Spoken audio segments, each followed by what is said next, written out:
આજે માનનીય પ્રધાનમંત્રી મોદી સાહેબે આ 1000 વર્ષના ઇતિહાસને ઉજાગર કરવા માટે આખા ગુજરાતમાંથી અને આખા દેશમાંથી અનેક ભવ્ય કલાકારો, મહેમાનો, મહાનુભાવો સહિત પોતે પણ એ સોમનાથમાં હાજરી આપવાના છે।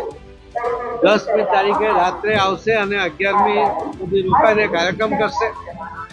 આખા રાજ્યમાંથી પણ ભારતીય જનતા પાર્ટીએ અલગ અલગ કાર્યકર્તાઓને અને આગેવાનોને આ પ્રસંગમાં હાજરી આપવા માટેની વ્યવસ્થા કરી છે।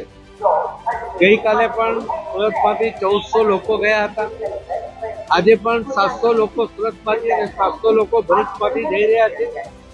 આવતીકાલે પણ વલસાડમાંથી 1400 લોકો જશે અને એ રીતે 1000 વર્ષ પહેલા થયેલા હુમલોને વખોડી કાઢીને જે આશા અને ધર્મનો વિજય થયો છે એને બળવત્તર કરવા માટે આજે લોકો પોતાની હાજરી ત્યાં પુરાવી રહ્યા છે।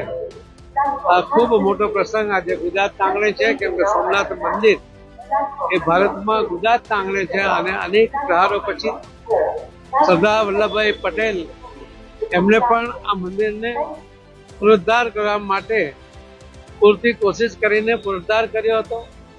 માનનીય પ્રધાનમંત્રી શ્રી નરેન્દ્ર મોદી સાહેબે એ કામને આગળ ચલાવ્યું અને જે સોમનાથ મંદિર સોનાથી મઢેલું હતું એને ફરીથી સોનાથી જળવાનું કામ માનનીય પ્રધાનમંત્રી શ્રી નરેન્દ્ર મોદી સાહેબે કર્યું છે। અને આજે આપણા મનમાં બધામાં જે ભાવના છે કે મહાદેવના મંદિર જ્યારે 1000 વર્ષ પૂર્ણ થઈને જ્યારે એને ફરીથી પોતાના અસલ સ્વરૂપમાં એનું નિર્માણ થયું છે એ જોવા માટે અનેક ભક્તો આજે ત્યાં જઈ રહ્યા છે।